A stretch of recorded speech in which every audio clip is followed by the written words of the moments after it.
ഈ മണിക്കൂറിലെ ഏറ്റവും പ്രധാന വാർത്ത ചീഫ് ജസ്റ്റിസ് രഞ്ജൻ ഗൊഗോയ്ക്കെതിരായ ലൈംഗിക ആരോപണത്തിൽ പരാതിക്കാരിക്ക് അന്വേഷണ സമിതിയുടെ നോട്ടീസ്. ജസ്റ്റിസ് എസ്.എ. ബോബ്ഡെ അധ്യക്ഷനായ 3-അംഗ സമിതിയാണ് നോട്ടീസ് അയച്ചിരിക്കുന്നത്. ഏപ്രിൽ 26-ന് സമിതിക്ക് മുമ്പാകെ ഹാജരാകണം എന്നാണ് നിർദ്ദേശം.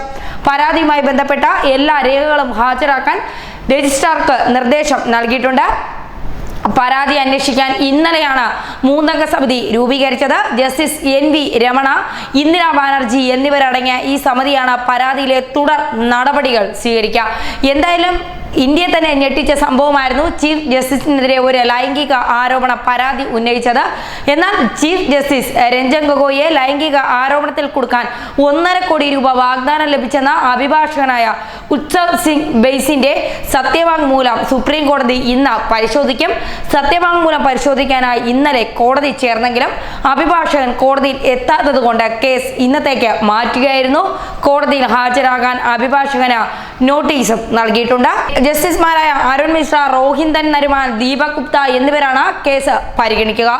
ജെറ്റ് എയർവേസിന്റെ ഉടമ നരേഷ് ഗോഖലെയും വാതുവയ്പുകാരനും ഇടനിലക്കാരനുമായ രമേശ് ശർമ്മയാണ് ലൈംഗിക ആരോപണത്തിന് പിന്നിലെന്ന് ഉത്സവ് ബെയ്സ് ആരോപിക്കുന്നു. പ്രതിസന്ധിയിലായ ജെറ്റ് എയർവേസിനെതിരായ ഹർജി സുപ്രീം കോടതി പരിശോധിക്കാനിരിക്കെയാണ് അനുകൂല വിധി കിട്ടാനും കടങ്ങൾ എഴുതിത്തള്ളാനുമായി നരേഷ് ഗോയൽ ചീഫ് ജസ്റ്റിസിന് കോഴ കൊടുക്കാൻ ശ്രമിച്ചെന്നായിരുന്നു ഉത്സവ ബെയ്സിന്റെ വെളിപ്പെടുത്തൽ.